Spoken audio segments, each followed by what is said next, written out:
Hello दोस्तों, मैं अतुल कुमार मसौती और आप देख रहे हैं आपका अपना चैनल एजुकेशन वर्ल्ड एकेडमी यानी ई वर्ल्ड एकेडमी हापुड़ में एक बार फिर आपका हार्दिक स्वागत है, अभिनंदन है। दोस्तों आज से मैं आपके लिए एक बहुत ही बेहतरीन सीरीज स्टार्ट करने जा रहा हूं जो होगी आने वाले एग्जाम, रेलवे का जो एग्जाम होने वाले हैं एनटीपीसी और रेलवे ग्रुप डी की। और इसमें हम क्या करने वाले हैं, इस हम श्रृंखला में, इस सीरीज में हम आपको पिछले एग्जाम जितने भी हुए हैं उनमें एनटीपीसी और ग्रुप डी में जो भी क्वेश्चंस पूछे गए हैं एग्जामिनर के द्वारा, हम उन सभी क्वेश्चंस को लेकर डिस्कस करेंगे।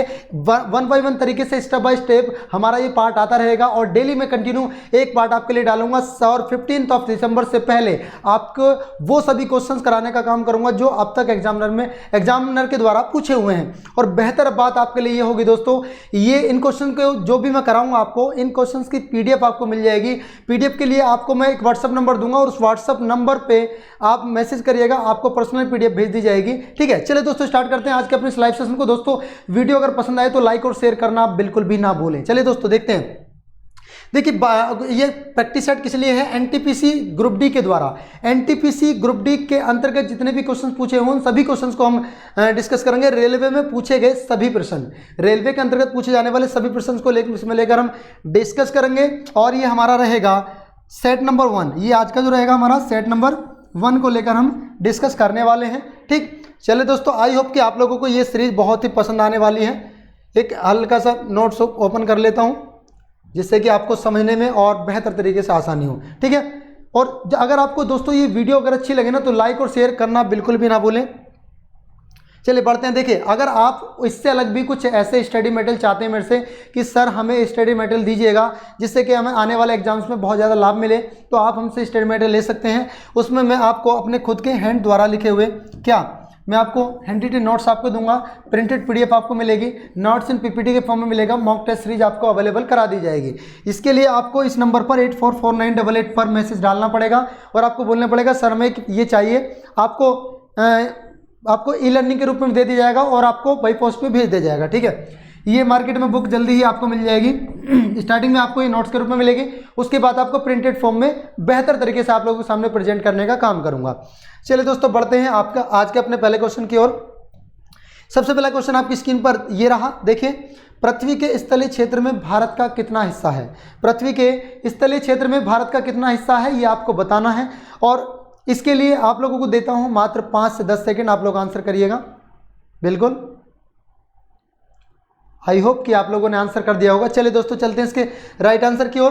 पृथ्वी के स्थलीय क्षेत्र में भारत का जो हिस्सा है, यानी पृथ्वी का जितना भी भूखंड है उसमें भारत का भूखंड जो है वो कितना प्रतिशत है ये हमें बताना है।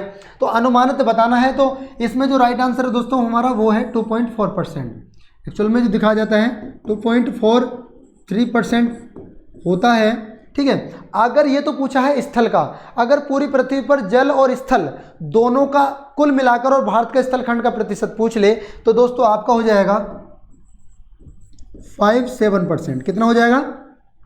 57%। ये आपका रेलवे एनटीपीसी ऑनलाइन परीक्षा 5 अप्रैल 2016 में पूछा हुआ क्वेश्चन है। आई होप कि आप लोगों को वो बेहतर तरीके से प्रैक्टिस आप लोगों की हो जाएगी जो आप करना चाह रहे हैं। ठीक है, चलिए बढ़ते हैं आगे की ओर। देखिएगा, निम्नलिखित में से कौन सा देश क्षेत्रफल के अनुसार सबसे छोटा है। निम्नलिखित में से कौन सा देश क्षेत्रफल के अनुसार सबसे छोटा है ये आपको बताना है। देश कौन कौन से हैं? ब्राजील है, भारत है, कनाडा है और रूस है। और ये क्वेश्चन भी आपका रेलवे एनटीपीसी ऑनलाइन परीक्षा 31 मार्च 2016 में सेकंड शिफ्ट में पूछा हुआ क्वेश्चन है और बहुत ही बेहतर क्वेश्चन आप लोगों के लेकर आऊँ और सीक्वेंस तरीके चलेगा। मैं इंडियन ज्योग्राफी करा रहा हूँ तो सबसे पहले इंडियन ज्योग्राफी की कवर करूंगा, इंडियन पॉलिटी की कवर करूंगा, ऑल ओवर सभी सब्जेक्ट को कवर करने का काम करूंगा। ठीक है, देखिए अब दोस्तों इसके लिए मैंने आपको बताया था एक शॉर्ट ट्रिक, रूस कर चील जानते हो? चील एक पक्षी है, अमेरिकन झील आई, अमेरिकन झील आई। देखिए, अगर क्षेत्रफल के हिसाब से देखो तो सबसे पहले नंबर पे कौन होता है? रूस। ठीक है, कैसे क्या हो जाएगा? कनाडा। ठीक है, चील से क्या हो जाएगा? चीन है तीसरे नंबर पर। उसके बाद आपके अमेरिका है यानी यूएसए। ठीक है, येल से क्या हो जाएगा? ब्राज़ील, और आ से क्या हो जाएगा ऑस्ट्रेलिया, क्या हो जाएगा दोस्तों ऑस्ट्रेलिया, और आई से क्या हो जाएगा अपना प्यारा इंडिया। तो देखा जाए अगर क्षेत्रफल की दृष्टि से ये भारत से बड़े ये वाले देश है। देखिए 1 2 3 4 5 6 और 7, सातवां भारत, सातवां सबसे बड़ा देश है दुनिया का। तो देखो ब्राज़ील बड़ा है तो ब्राज़ील नहीं हो सकता, कनाडा भी भारत से बड़ा है क्षेत्रफल में, ये भी नहीं हो सकता आंसर। ठीक है, चलिए इसको मैं थोड़ा सा रफ कर देता हूँ। देखिए यानी ब्राज़ील बड़ा है तो ये आंसर नहीं हो सकता, कनाडा भी बड़ा है तो ये आंसर नहीं हो सकता, भारत ही सबसे छोटा है इसके अंतर्गत, तो यही होगा हमारा राइट आंसर। ठीक है, आई होप कि आप लोगों को समझ में आ गया होगा। चलते हैं अगले क्वेश्चन की ओर। अगला क्वेश्चन आपकी स्क्रीन पर ये रहा। बताइए दोस्तों क्या होगा इसका राइट आंसर। आपने एक कॉपी ले लीजिएगा, जितने भी मैं क्वेश्चन कराऊं उसमें नोट करिएगा कि हमारे कितने क्वेश्चन सही गए हैं। अगर आपके जितने शायद मेरे ख्याल से आज की क्लास में 20 क्वेश्चन होंगे, 20 में से अगर आपके 15 से अबव जा रहे हैं तो आप लोगों की परसेंटेज कहीं हद तक ठीक है। होने तो 20 के 20 सही चाहिए, लेकिन फिर भी ठीक है, उससे डाउन जा रहे हैं तो आपको बहुत जरूरत है मेहनत करने की। देखिए भारत में जैव भौगोलिक यानी बायोग्राफिकल क्षेत्र कितने हैं ये आपको बताना है। ऑप्शन में है 2, 4, 6 या 10।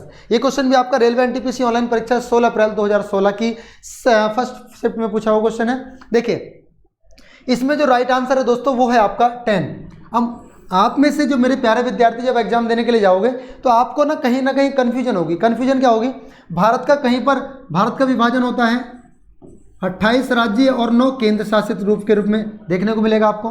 कहीं पर आपको 4 भौगोलिक प्रदेश में देखने को मिलेगा। लेकिन जो राइट आंसर है दोस्तों ये वाला है। जब कभी आपसे पूछ ले जैव भौगोलिक तरीके से तो आंसर होगा 10, भौतिक विभाजन पूछ ले तो आंसर होगा 4, और राजनीतिक विभाजन यानी राज्य और केंद्र शासित प्रदेश पूछ ले तो आंसर होगा 28 राज्य और 9 केंद्र शासित प्रदेश। पहले 29 राज्य और 7 केंद्र शासित प्रदेश हुआ करते थे, लेकिन वर्तमान सत्ताधारी भाजपा सरकार ने इनको जो केंद्र ऊपर का जम्मू कश्मीर राज्य है उसका राज्य का दर्जा खत्म करके उसको केंद्र शासित यानी यूनियन टेरिटरी में बदलने का काम कर दिया है। ठीक है, चलिए दोस्तों बढ़ते हैं अगले क्वेश्चन की ओर, और अगला क्वेश्चन आपकी स्क्रीन पर ये रहा। देखिए भारत के दक्षिणी बिंदु जिसे क्या कहते हैं, जिसको 2004 में सुनामी के बाद जलमग्न हो गया था, जो 2004 में सुनामी के कारण जलमग्न हो गया था, ये बताना है आपको। बताइए जल्दी। इंदिरा पॉइंट है, मन्नार की खाड़ी है, श्रीशैलम पॉइंट है, या आपका निकोबार द्वीप समूह है। दोस्तों इसका जी आपका राइट आंसर होगा, ये क्वेश्चन पूछा हुआ है आपका रेलवे एनटीपीसी ऑनलाइन परीक्षा 30 अप्रैल 2016 में। सबके मैंने नीचे लिखा हुआ है कौन सा क्वेश्चन तब पूछा हुआ है, आप प्रैक्टिस सेट उठा के देख लेगा, ये क्वेश्चन मिलेंगे जरूर आपको। तो इसका जो राइट आंसर होगा दोस्तों इंदिरा पॉइंट होगा। क्यों होगा समझने का प्रयास करें।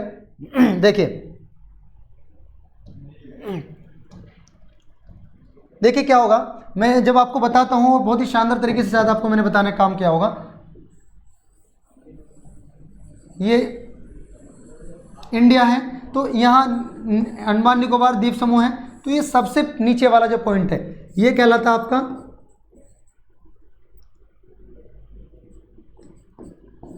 इंदिरा पॉइंट। क्या कहलाता, इंदिरा पॉइंट। इसको हम पार्सियन पॉइंट के नाम से भी जानते हैं, पार्सियन पॉइंट के नाम से भी इसको जाना जाता है। तीसरा नाम की बात करें तो इसी को ही पिगमिलियन पॉइंट के नाम से जाना जाता है। किस नाम से जाना जाता है दोस्तों, इसको पिगमिलियन पॉइंट के नाम से जानते हैं। तो इसको 3 नाम हो गए इसके आपके, एक तो, और चौथे नाम की बात करें तो चौथा भी एक नाम निकल कर आता है ग्रेट निकोबार। ग्रेट निकोबार के नाम से भी हम इसको जानते हैं। ठीक है भाई, तो यही ऑप्शन आपका सही था और बेहतर तरीके से आप लोगों को समझ में आ गया होगा। चलिए दोस्तों बढ़ते हैं आगे की ओर। क्वेश्चन नंबर 5 आपके सामने है। एक प्रमुख टेक्टोनिक प्लेट यानी भारतीय प्लेट जहां भारत स्थित है, वो कौन सी प्लेट है जहां भारत स्थित है, किस प्राचीन महाद्वीप से ये अलग हुआ, उस महाद्वीप का नाम बताना है। रोडनिया है, पेनोशिया है, पेनगाई है, या गोंडवाना लैंड है। दोस्तों मैं आपको बहुत बार बता चुका हूं और फिर भी सबसे पहली क्लास मैंने ज्योग्राफी की इसी चीज के ऊपर ली थी कि पृथ्वी। देखिए इसका जो राइट आंसर है, राइट आंसर है आपका गोंडवाना लैंड। राइट आंसर क्या है दोस्तों, राइट आंसर हमारा गोंडवाना लैंड है। कैसे है इस बात को समझने का प्रयास करें, क्यों है गोंडवाना लैंड। देखिए बढ़ते हैं आगे, इसको मैं वाइब्रेशन पर लगा दूं कभी 12। देखिए हाँ देखिए भाई, यानी जैसे पृथ्वी है, ये पृथ्वी है और पृथ्वी के बीचों बीच एक भूखंड हुआ करता था। क्या हुआ करता था दोस्तों? भूखंड हुआ करता था, जिसको क्या नाम दिया गया था? पेंजिया। क्या कहते थे दोस्तों उसको? पेंजिया कहते थे। और सबसे स्टार्टिंग वाली वीडियो में मैंने बताया था, आप लोग जाकर देख लीजिएगा उस वीडियो को। लेकिन हुआ क्या, पृथ्वी की आंतरिक गतिविधि ऐसी है कि ये दो भागों में टूट गया। क्या हुआ दोस्तों? ये दो भागों में टूट गया, एक ऊपर वाला और एक नीचे वाला। तो जो ये ऊपर वाला पार्ट था, ये जो ऊपर वाला पार्ट था दोस्तों, ये जो ऊपर वाला पार्ट है, ये वाला पार्ट, तो ये वाला पार्ट आपका क्या कहलाया? ये कहलाया आपका अंगारा लैंड।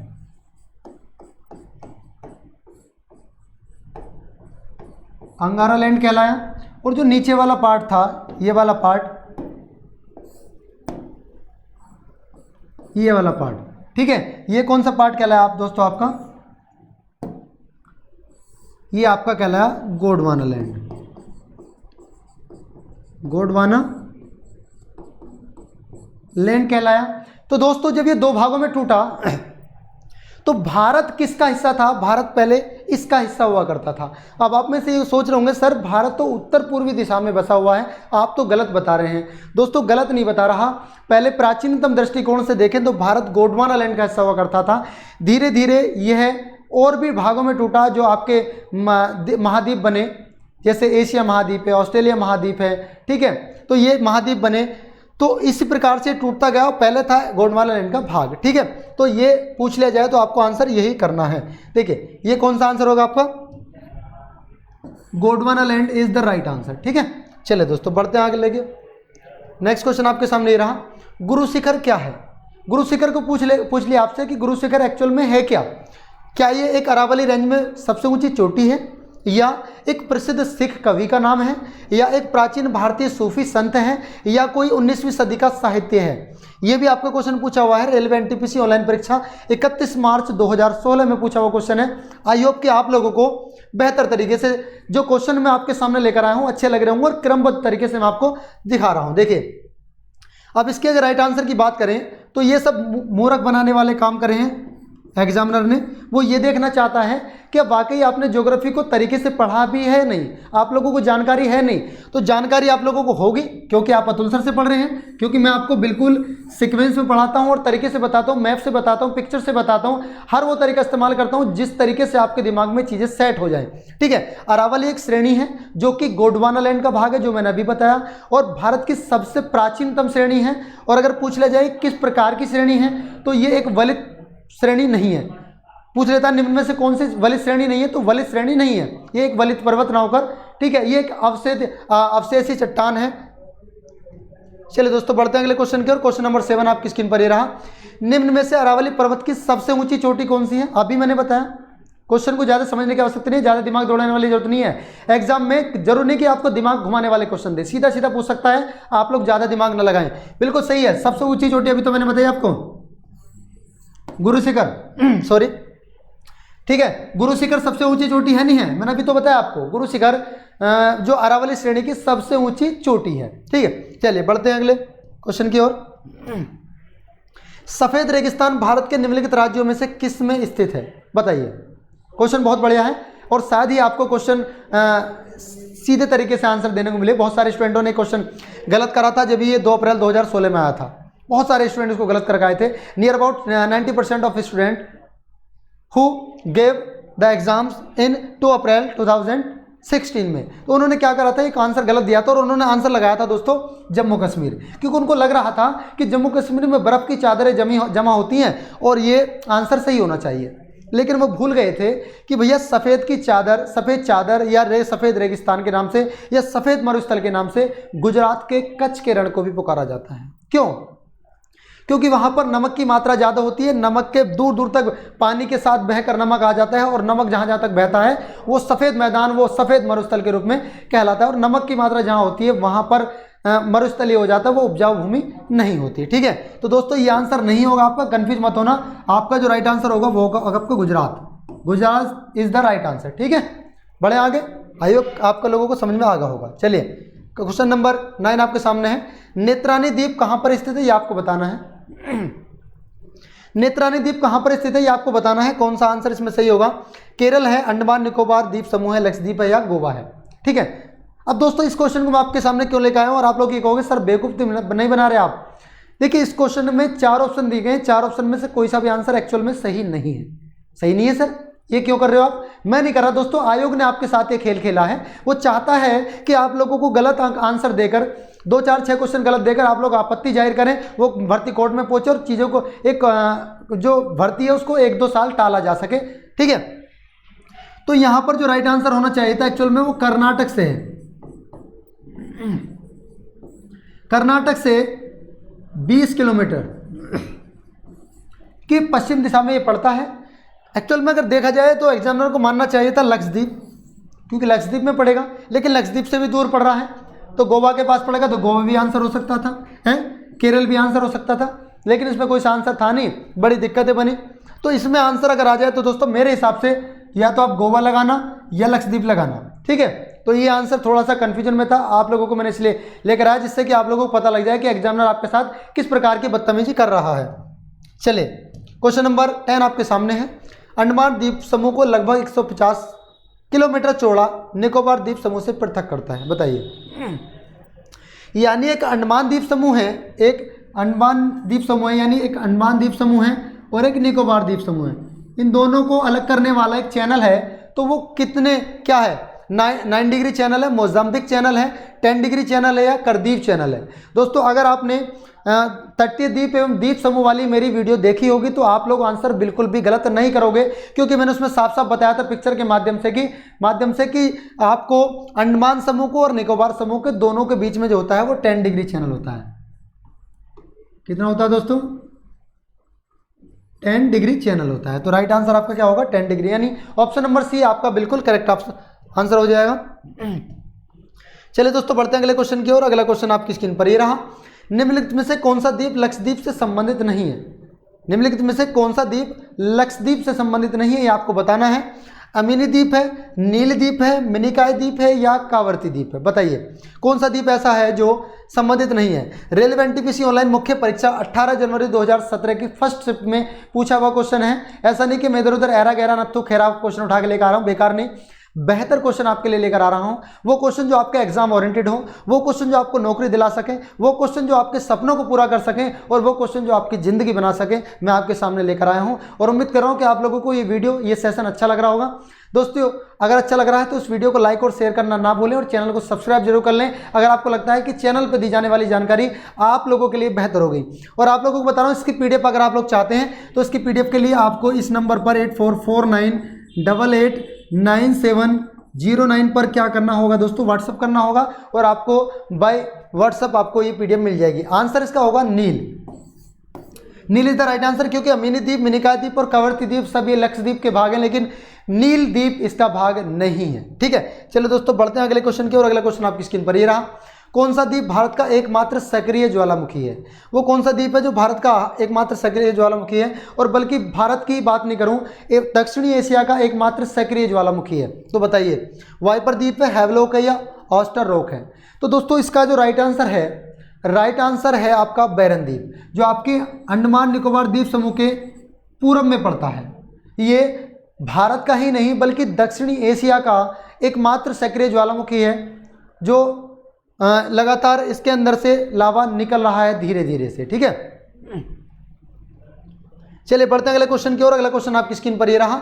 ये भी आपका रेलवे एनटीपीसी ऑनलाइन परीक्षा 2 अप्रैल 2016 में पूछा हुआ क्वेश्चन है। निम्नलिखित में से कौन सा भारत का सबसे बड़ा ग्लेशियर है? जानते हो ग्लेशियर ना? जानते होंगे ग्लेशियर क्या होता है। जो लोग मेरे से पढ़े हो तो कंटिन्यू जानते होंगे, पक्का जानते होंगे। एक्चुअली ग्लेशियर जैसे बाल्टोरा ग्लेशियर है, सियाचिन ग्लेशियर है, ये बहुत सारे ग्लेशियर शायद मैंने आपको बताए होंगे। आई होप कि आप लोगों ने अच्छे से पढ़े हो। तो बताइए गंगोत्री ग्लेशियर, द्रोंग दंग ग्लेशियर, सियाचिन ग्लेशियर या सफाद ग्लेशियर में से कौन सा सबसे बड़ा ग्लेशियर है? तो आंसर की बात करें तो आंसर होगा सियाचिन ग्लेशियर। सियाचिन ग्लेशियर चारों ग्लेशियर में सबसे बड़ा ग्लेशियर है। ठीक है, चलिए दोस्तों बढ़ते हैं अगले क्वेश्चन की ओर। अगला क्वेश्चन आपके सामने ये रहा। बांग्लादेश की स्थलीय सीमा किसके साथ है? बांग्लादेश की थलीय सीमा कहते हैं या स्थलीय सीमा कहते हैं, बात एक ही होती है। जैसे थल सेना होती है ना, थल सेना, वायु सेना, जल सेना। तो थल का मतलब स्थल से होता है, तो उसकी आप चिंता ना करें। तो दोस्तों हमारा जो इसका राइट आंसर होगा, बहुत से मेरे मित्रों ने आंसर दिया था सर भूटान होगा, लेकिन भूटान आंसर नहीं होगा। भूटान तो ऊपर उत्तरी क्षेत्र में चला जाता है। भूटान से बांग्लादेश की सीमा साझा नहीं होती, ठीक है। यहाँ इसकी ये आंसर आपका गलत हो जाएगा। केवल भारत की बात करें तो ये भी गलत होगा, और भारत और चीन की बात करें तो ये तो बिल्कुल ही गलत है। आंसर होगा आपका भारत और म्यांमार। भारत और Myanmar is the right answer, ठीक है। क्योंकि म्यांमार और बांग्लादेश के बीच भी कुछ द्वीपों को लेकर विवाद चल रहा है, तो कहीं ना कहीं एक दूसरे के पड़ोसी देश हैं, ठीक है। चलें दोस्तों बढ़े अगले क्वेश्चन की ओर। अगला क्वेश्चन आपके सामने ये रहा, कौन सा जल डमरू भारत और श्रीलंका को अलग करता है, ये बताना है आपको। कौन सा जल डमरू भारत और श्रीलंका को अलग करता है? डंकन जल संधि है, या पाक जल डमरू है, बांस जल डमरू है, या नुमेरो जल डमरू है?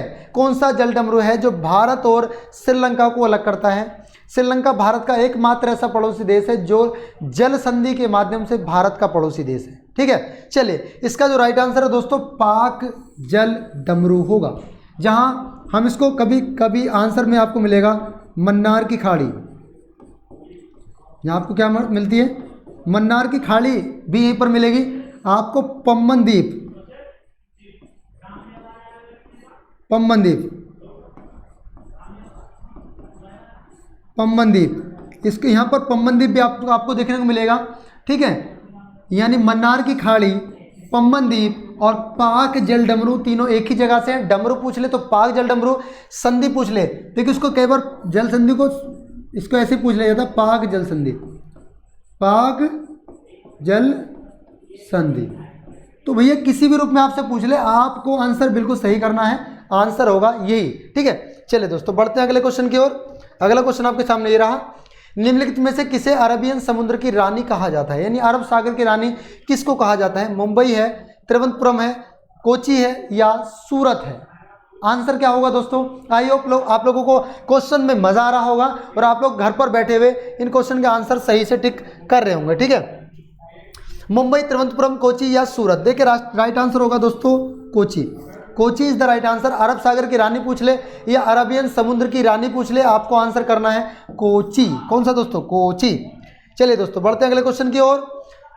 कौन सा एक पर्वत श्रृंखला, कौन सी एक पर्वत श्रृंखला है जो भारतीय प्रायद्वीप के पश्चिमी घाट के लगभग समांतर चलती है और दुनिया में जैव विविधता के 8 सबसे आकर्षण केंद्र में से एक है, और कभी कभी इसे भारत के महान ढलानों के नाम से पुकारा जाता है? तो दोस्तों बताइएगा, बहुत ही शानदार क्वेश्चन है, बहुत ही बेहतर क्वेश्चन है, आंसर करिएगा, बहुत बेहतरीन क्वेश्चन। जल्दी। पूर्वी घाट, पश्चिमी घाट, हिमालय और सतपुड़ा रेंज। देखिए इसका जो राइट आंसर है दोस्तों वो है पश्चिमी घाट। क्या है? पश्चिमी घाट। क्यों? पश्चिमी घाट दुनिया के जैव विविधता के लिए जाना जाता है। पश्चिमी घाट पे आपको काजू बादाम पिस्ते खाने को मिलेंगे। पश्चिमी घाट पर आपको नारियल की खेती बहुत ज़्यादा देखने को मिलेगी, और पश्चिमी घाट पे आपको केरल के तट पर शिकारियों के देवता यानी मुथप्पन भगवान का मंदिर मिलेगा, जहाँ पर मतलब प्रसाद के रूप में मांस और मदिरा यानी शराब और मांस देखने को मिलेगा, ठीक है। बिल्कुल यही राइट आंसर है इसका, यानी ये सबसे ज़्यादा आकर्षण का केंद्र और भारत के महान ढाल के नाम से भी इसको जाना जाता है। चलिए क्वेश्चन नंबर 18 की ओर रुख करते हैं। भारत की मुख्य पर्वत श्रृंखलाओं में कौन सी श्रृंखला ऐसी है जो निम्न में से शामिल नहीं है? देखिए श्रृंखला सारी हैं, लेकिन मुख्य श्रृंखला की बात की जा रही है। तो मुख्य श्रृंखला की बात करें तो कौन सी? क्या विंध्यन है? विंध्यन, हिंदुकुश, सतपुड़ा और अरावली। बताइए कौन सी श्रेणी ऐसी है जो इनमें में से मुख्य श्रेणी नहीं है, ये आपको बताना है। दोस्तों ये भी आपकी मुख्य श्रेणी में आती है, सतपुड़ा भी आती है और अरावली तो आएगी। हिंदुकुश एक श्रेणी की अंदर श्रेणी है, तो ये आंसर आपका गलत होगा। ये आंसर गलत क्या होगा? मतलब अलग होगा, ये मुख्य श्रेणी में नहीं आएगी, तो ये आंसर आपका आंसर यही सही होगा। आंसर ये सही होगा, लेकिन नहीं आने वालों में ये होगा, ठीक है। आप लोग कंफ्यूज हो गए होंगे, मैं दोबारा से लिख देता हूँ। ये भी आंसर गलत है, ये भी आंसर गलत है और ये भी आंसर गलत है। सही आंसर दोस्तों ये वाला है, ठीक है। चलिए बढ़ते हैं अगले क्वेश्चन की ओर। अगला क्वेश्चन आपकी स्क्रीन पर ये रहा, माउंट एवरेस्ट की चोटी पर पहुंचने वाली पहली महिला कौन थी? बताइए। वो पहली महिला जिसने माउंट एवरेस्ट की चोटी पर फतेह करी, सबसे पहला कीर्तिमान हासिल किया ये वाला, तो कौन वो महिला थी? किस महिला को ये कीर्तिमान प्राप्त है? बछेंद्री पाल, जुको ताबई, अरुणिमा सिन्हा, प्रेमलता अग्रवाल। देखिए कहीं ना कहीं सारी महिलाएं ऐसी हैं जो माउंट एवरेस्ट पर चढ़ी हैं, लेकिन सबसे पहली जो बात करें तो सबसे पहले की बात करें तो वो थी आपकी जुको ताबई, जापान की जुको ताबई थी। ठीक है, ये सबसे पहले माउंट एवरेस्ट पर इन्होंने चढ़ाई की थी। ठीक है, चलिए बढ़ते हैं अगले क्वेश्चन की ओर। अगला क्वेश्चन आपकी स्क्रीन पर ये रहा दोस्तों, बताइए क्या होगा इसका राइट आंसर। हुबली कर्नाटक में मुख्यालय वाले, हुबली कर्नाटक में मुख्यालय वाले दो डैश डैश ने अपने क्षेत्र के तहत आने वाली गाड़ियों में हरित ईंधन यानी बायोडीजल का प्रयोग शुरू किया है। कौन सा रेलवे है? दक्षिणी रेलवे, दक्षिणी पूर्वी रेलवे, दक्षिणी मध्य रेलवे या दक्षिणी पश्चिमी रेलवे? बताइएगा इन चार ऑप्शन में से कौन सा ऑप्शन सही होगा, कौन सा राइट आंसर होना चाहिए। ठीक है दोस्तों, बताइएगा चार ऑप्शन में से। रेलवे एनटीपीसी ऑनलाइन परीक्षा 30 अप्रैल 2016 फर्स्ट शिफ्ट में पूछा हुआ क्वेश्चन है। चलिए दोस्तों चलते हैं इसके राइट आंसर की ओर, और राइट आंसर आपका दक्षिणी पश्चिमी रेलवे।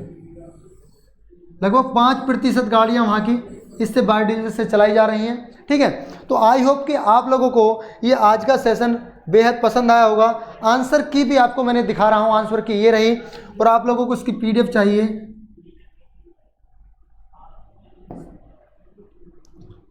आप लोगों को दोस्तों अगर इसकी पीडीएफ चाहिए तो आप लोगों को क्या करना है, आप लोगों को इस नंबर पर व्हाट्सएप कर देना है। व्हाट्सएप करें, क्या करना है इस पर, कॉल नहीं करनी है दोस्तों। आपका नाम इसमें क्या लिखना है, आपका नाम, एड्रेस आपको डालना है। फ्री ऑफ कॉस्ट मिलेगी, पैसे में नहीं मिलेगी, ये पीडीएफ बिल्कुल फ्री मिलेगी। ठीक है, एड्रेस डालना है और आपको कोर्स बताना है। ठीक है, तब आपको ये सारी चीज़ें प्रोवाइड हो जाएंगी। चलिए दोस्तों, अब एक छोटी सी गुजारिश, एक छोटी सी हम्बली रिक्वेस्ट आपसे कि वो छोटा सा काम आप लोग जरूर करके जाएं। ठीक है, आप लोग करेंगे, मुझे पूरा यकीन है, आप लोग मेरे बहुत अच्छे स्टूडेंटों में से एक हैं। तो दोस्तों आपका क्या है, आप लोगों को क्या करना है, एक वीडियो को लाइक कर देना है हमारे को। देखिए वीडियो को लाइक करने से पैसा हमें नहीं मिलता, लेकिन कहीं ना कहीं हमारी रैंक बढ़ जाती है, और आप लोगों का काम इतना तो होगा ही कि आप वीडियो को लाइक कर दें।